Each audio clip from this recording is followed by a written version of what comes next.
I used to be a person that slept in till 9, 10 o'clock on Saturdays because I was out all night Friday drinking. Not anymore. Now I get to experience this beautiful sunrise, get my body moving, and be out here with my best friends. Nothing better than this. I'm blessed, and no one has it better. No one's got it better than us, right, boys? Right, boys? All right, week 6 total mileage was 68 miles. We had a long run of 18 miles. And really, when it comes down to the mileage that we did this week, the legs felt pretty solid. We're continuing to build off of the mileage that I've done the previous week. And every week right now is the most miles I've ever done in a week. So we got to the long run on Saturday, and my legs, especially for the first 4 or 5 miles, felt a bit sluggish, felt a bit slow, but we kind of got into a nice pace, nice tempo, nice rhythm, and we made it through those miles. But really, when it comes down to it, is what I'm learning is, I'm going to have to start taking my recovery even more serious than I already do. I take it very seriously. I try to recover the best I possibly can. I have a strict bedtime that I stick to. I have a strict wake up that I stick to. Nutrition plan that I'm sticking to. That is also changing as miles go up. But it's also, my nutrition is also a part that for the longest time is probably the biggest pain point in my training. I struggle to eat enough food. Not that I have a bad relationship with food, but for a long time I've had, gut issues and things of that nature that I've dealt with, and still to this day kind of hamper me. And when it comes to eating enough food to fuel my workouts as well as recover from my workouts, that's kind of my biggest weakness right now. So when it comes to our splits and our workouts for the week, it was broken down into multiple categories. We had our recovery miles, our workout miles, our long miles. So Monday, we did 9.2, nice and easy, zone 2 miles, coming off the weekend, just getting the legs moving again. Tuesday, we did a progression workout. It was probably the hardest workout I've done yet. We did 2 miles it was all based off of heart rate zones, and different heart rate beats per minute zones. So we started 2 miles at 140 to 148 beats per minute. Then we went straight into 3 miles at 149 to 158 beats per minute. Then we went to 2 miles at 158 to 164. And then we went to 2 miles at 165 to 170. And then we did 1 mile of a cool down after all that. So it totaled up to be 10 miles. Like I said, it was easily the hardest workout I've done yet. Progression workouts are hard because you never really get that rest and recovery section like you do in other workouts. If you do tempos, tempo intervals, maybe you'll get, a minute or 2 recovery session in between each interval. Or if you're doing hill repeats, you get 1 or 2 minutes in between each repeat. But when it comes to progression, you're constantly increasing the intensity of that workout until the end. So that one was hard. It got towards the end and I was struggling keeping up the pace of keeping my heart rate at 165 to 170. My pace at that point was about 7:45 to 8:15 minute per mile pace. So it was a good workout. Definitely one I need to get better at. So then we got to Wednesday and we did another 10 miles, just nice and easy coming off the workout. Thursday we did 8.1 miles. Friday we did 6 miles. Saturday was our long run. I do long runs every Saturday. get up nice and early, get it done in the morning. We did 18 miles in the morning on Saturday, and then today we are doing 7 miles, or no, it's about 6.5 miles today on Sunday. So mileage, like I said, continues to go up. I think next week might be a small deload, so we'll do a little less mileage than we did this week. But this week, 68 miles. Felt good, feel strong. Mileage keeps increasing. I just gotta keep pushing myself past the limits that maybe I thought were there, or maybe everybody else thinks is there for me. So continuing to push mileage, continuing to focus on recovery, nutrition, and everything all around, this training. When it comes to the interesting part about high mileage, everybody's like, oh man, you go out and run 18 miles. My long run was about 2 hours and 57 minutes. They're like, how do you, I always get the question, how do you, entertain yourself for 3 hours while you're running? How do you run for 3 hours? One, running outside makes it way easier because you have a start point, you have an end point, and you know the route you're taking to get there. Obviously, I did one of my long runs a couple weeks ago on the treadmill, and it was terrible. It was extremely boring, and that's way harder to keep yourself entertained. But, also having the dogs with me out on my mileage, especially the long runs, keeps things interesting. Always keeps me on my toes, trying to make sure I'm keeping them under control. Especially right now, since it's cold, there's still some ice and snow. We're jumping in and out of the streets, so making sure I'm keeping them safe also keeps me on my toes. And then just kind of the scenery of being, like I said, being outside. But what also you realize when you start doing high mileage and long times of running, pushing past that hour, 2 hour mark, is that all the things you may have in your mind that you push out due to, daily life stuff, or the stress of daily life, or just the commotion of daily life, that it doesn't allow you to think about a lot of things. These long high miles sections and training sessions, all those thoughts and feelings and things come back to you. It gives your mind a chance to escape. Not really escape, but wander. And especially for me, when my mind starts to wander, I start thinking about all the things, that I've been through, all the thoughts that I have, the ideas, the goals, everything starts kind of flooding in, and your mind just starts to wander. And honestly, I like sinking into that. I like just allowing my mind to wander, allowing myself to, think about all these things. And it just allows yourself to be able to, sit with yourself and reflect. And it's actually relaxing. There was a time after my surgery and during my process of recovery that I didn't allow myself to think. I didn't allow myself to wander. I stayed so focused on my recovery. I stayed so focused on everything else because I was trying to avoid allowing myself to think and sit with myself and come face to face with a lot of the things I was thinking and a lot of the things I was dealing with. I didn't understand how things were back then. I didn't fully understand what I was going through, what I had gone through, and I didn't understand that, how I had changed. And instead of facing it head on, I put my blinders on and I focused on one common goal, and that was my recovery.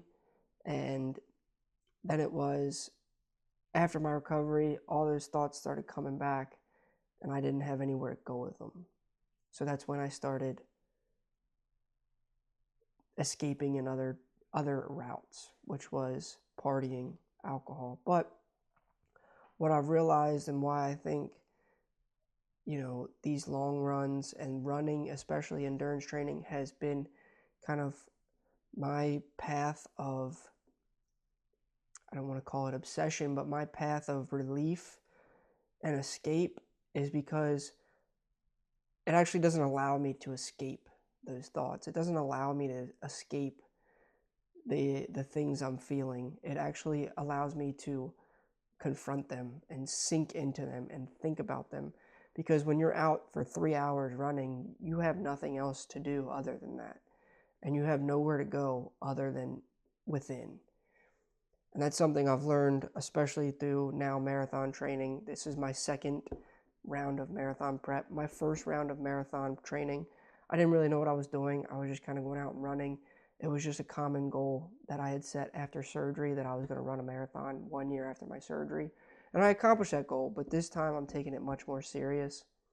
I'm being more intentional with what I'm doing.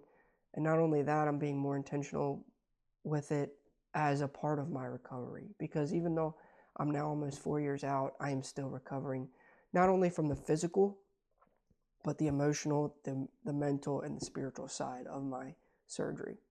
You know, when I was coming out of surgery, and kind of after the 8 weeks, 10 weeks that I spent in my recovery, before I was allowed to go back to work, before I was allowed to kind of start doing my normal life, restarting my normal life, you know, there was a time period in that 10 weeks that the only thing that I thought about was my physical recovery.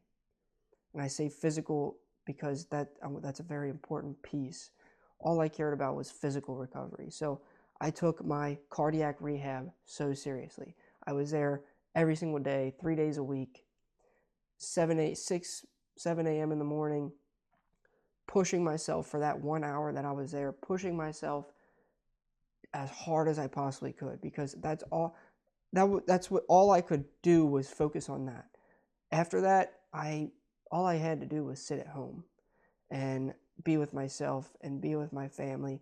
And in that time, I was trying to be strong. I was trying to put on this facade, this ego, this outer layer, to put on a show that I was dealing with this perfectly, that I had everything put together, and that I was strong, when in reality, I wasn't. I was struggling. But I focused, I put my blinders on. I didn't allow myself to think about any of those things, other than my recovery physically. So even when I wasn't at cardiac rehab, I was outside walking moose. I was walking down the street. I was on the elliptical bike that I had in my basement. I was trying to do push-ups and sit-ups and, you know, all these things when I was allowed to. And, you know, it got to be after that 10-week period when I kind of got back to my normal life, those blinders came off, and then everything started flooding in. And that's where kind of my journey through, you know, avoidance and alcohol began, and started going down a rabbit hole. You know, it wasn't rebellion against myself, against what was going on. It wasn't self-destruction. It was true and utter avoidance. It was escape. It was a sense of, I need to get away from what I'm thinking, or something bad is going to happen.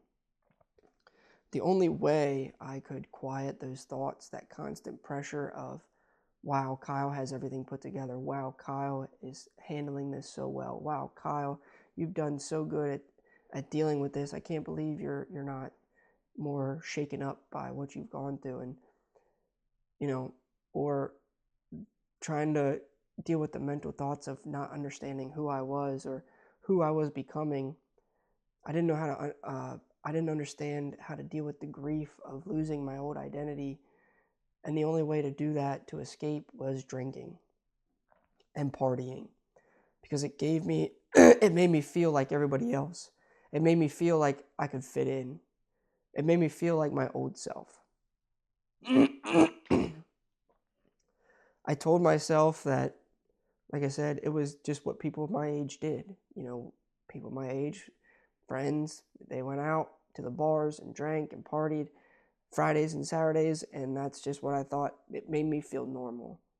when I didn't feel normal. I didn't know who I was. But for me, it wasn't that I was actually going out for the party, for the interactions, for the social interactions. It was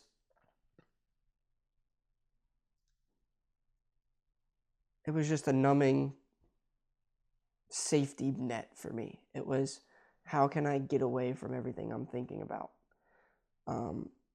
But now, with endurance training, through last year doing Ironman training, and this year now doing high levels of running and race training, running 18 miles or 20 miles or 15 miles or 22 miles forces you to feel everything. It forces you to set into your mind and wander and think and reflect and go through all the thoughts and ideas that maybe you're having that you don't understand, and it allows you time to break those down. You can't outdrink a long run. You can't outparty a long run.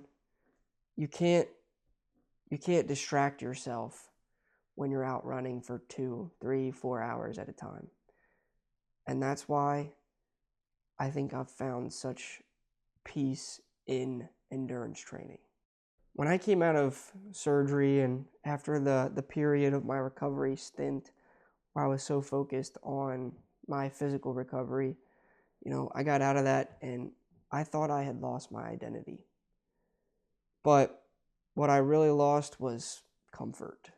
The version of me that fit who I was previously and fit into expectations wasn't there anymore. When something like that, you go through a trauma or something hard, it changes you, and it changes you deeply. You either sink into it, or you avoid it, or you run from it, or you try to escape from it, or you build around it. This week of running, of training, felt like a very good rebuild week, a building week. It was a time to really reflect on, what I've accomplished, what I've done, what I have been through, how I have overcome some of the hardships and the things I've been through. And then really, when it comes down to it, like I've said over and over, when you're running 68 miles in a week, you have nothing else to do other than spend time with yourself, reflect. You're out on the road for hours on end, and you just have to sit with yourself. You can't run from yourself. You can't escape yourself. You can't escape your thoughts, your feelings, your emotions. 68 miles, 70 miles, 80 miles isn't about providing anything or proving anything. It's about removing the routine of escaping. Now, like I said, when it comes down to me personally during this week of running and of training, like I said, we've gotten to the end of the week now, and my legs felt a little sluggish. I mean, I'm averaging almost 10 miles a day right now. And that's, like I said, the most I've ever done, most I've ever ran. Growing up, I wasn't a runner. I ran because I played sports. I only ran because I played football or basketball or baseball or soccer. So the only running I ever did was like sprints or things of that nature. And then when I got out of high school, stopped playing sports, I started with weightlifting. I never really got into endurance training until a little bit before my surgery, but then extremely dove deeply into it after my surgery, because I knew not only is strength training focusing on the muscles that you have that can show externally. Running and endurance training was going to provide that for my heart internally, for my internal health. It was the only way to truly train my heart, to recover, to strengthen it, to make it more efficient coming off of my surgery. So that's kind of, it's really what I expect. Like I said, I've never ran this much, so I'm expecting to go through all the stages of feeling sluggish, feeling great. It's like the rule of thirds. 2/3 of your runs are going to be great, and training is going to be amazing. 1/3 is going to suck, and it's going to not feel good, and it's going to test you mentally and physically. But it's pushing through those when you aren't feeling the best, or you don't have it that day. It's mentally being able to say, well, we're doing it anyway. When you start to increase mileage, when you start to do more than you've done prior, your body wants to resist that. It wants to say, stop. It wants to get you away from that strain that you're putting on it. But when you increase, it goes the same as, your life or yourself. When you increase your honesty, when you increase the willingness to face yourself, your inner self resists that. Your identity resists that too. And I think that's the beauty in endurance training, is it matches so much with a lot of the mental health struggles, the spiritual struggles, the physical, all of it aligns so well with endurance training. But what I've also learned is, when it comes down to it, pushing past those limits, pushing yourself past the comfortability, pushing yourself into a level of being uncomfortable, your body starts to adapt just like your mind starts to adapt. You start to adapt to the pressures that you're putting on yourself, whether that be physical, mental, emotional. All of those things will adapt, but will only adapt when you push past into that uncomfortable level. Talking about the things that I've been through at first was uncomfortable. I didn't talk about anything that I had been through for 1.5 to 2 years because it was uncomfortable. But when I started pushing back past that phase of, okay, this is what's keeping me safe and comfortable, and got to that uncomfortable level, that's when I started to grow. I started to become who I believe I'm supposed to become. It comes down to the dogs. I'm actually getting a visit right now from Mr. Maverick. Look, they just show up and run. I mean, hi, buddy. Why are you sticking your snoot in my pocket? Hi. They just show up. Moose and Maverick, they don't care about what I'm going through. They don't care about if I'm struggling mentally, if I'm going through an identity crisis, if I'm hurt physically or mentally, whatever. They don't care. They show up and they provide whatever I need. Whether that's they just show up and run with me, they show up and keep things simple, and just give me a little weight on my shoulder, or a little hug or whatever. They just show up and they keep things simple. Sometimes healing is just consistency. It's consistency with the basics. I've had dogs my entire life. It's a staple of who I am and my lifestyle. And these two epitomize that. Moose was there through my entire recovery.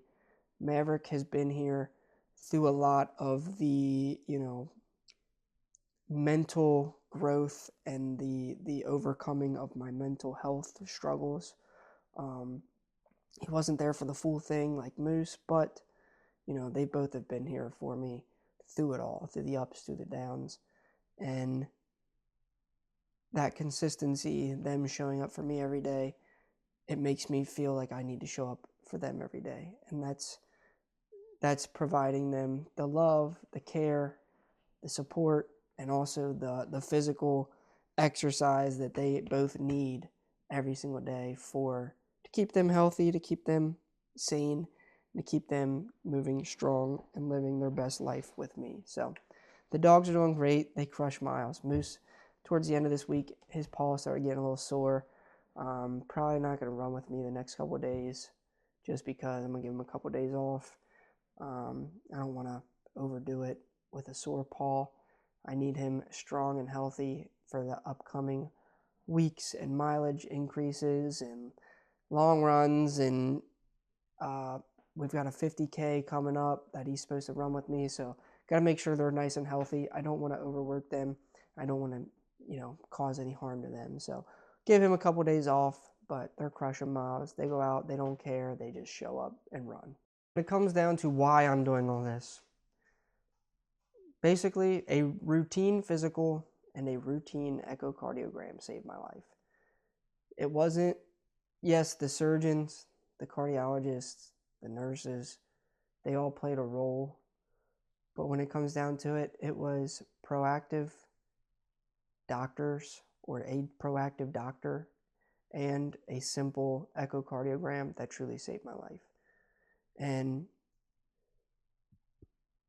if you're a young athlete out there, if you have a young athlete or a parent of a young athlete or a coach or administrator of young athletes in control, or a director of an organization, youth sport organization, whatever, you probably assume that all your athletes, or most of your athletes who are in good shape, who can perform, are all healthy and assume their heart is fine. I mean, I did too. Up until the day I was told I had this problem with me, I thought I was fine. But when it comes down to it, awareness matters and knowledge matters. And with a simple echocardiogram, 30 minutes, it allows for the knowledge of not only the parents, not only the child, not only the young adult, but it provides knowledge for everybody around them. If a sport organization or trainers or medical staff that is at games has the knowledge of, this child has this abnormality in their heart, and something were to happen to them, they know exactly how to treat it. They know exactly what maybe the cause is. They know exactly what they need to do in response to that child collapsing or struggling or, whatever happens. That's really what I'm pushing, awareness. And when it comes to why I'm doing all this, that's all that matters to me, is getting the word spread out to people that echocardiograms, yes, there's EKGs, yes, there's other screenings that you can do, but the echo is the only one that shows the full picture of the heart. It gives images, videos, measurements, everything that you would need to know if there's an abnormality in your heart or in your child's heart. It's the only way to know for sure, one, that your heart is healthy, or two, that there's an abnormality, and then but having that knowledge before anything severe happens. Having the knowledge of, hey, my child has this abnormality. What is the next steps in the process of, one, can we live with it?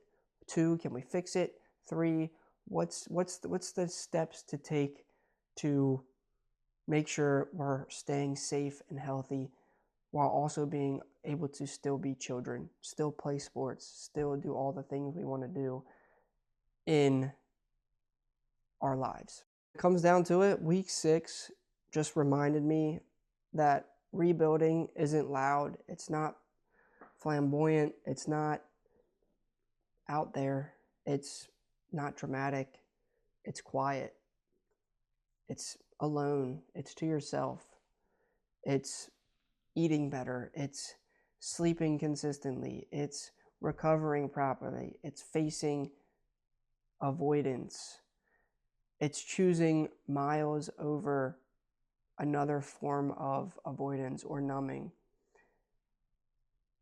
If you're in a season where you feel different, if you're in a season where you don't understand who you are, if you're in a season of struggle in your life, you're not broken, you're adapting. And what I've learned is adaptation takes time. It takes persistence. It takes effort. You're not going to change and adapt until you're willing to change and adapt.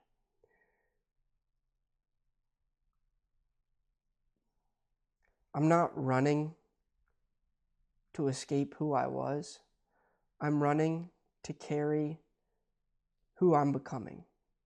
I'm running to pursue the person that I see in the future, the person that I want to be. And with that, I ask everybody out there to continue to push through the comfortable and be uncomfortable, because that's the place where we can grow. That's the place where growth happens. So stay healthy and let's heal hearts together.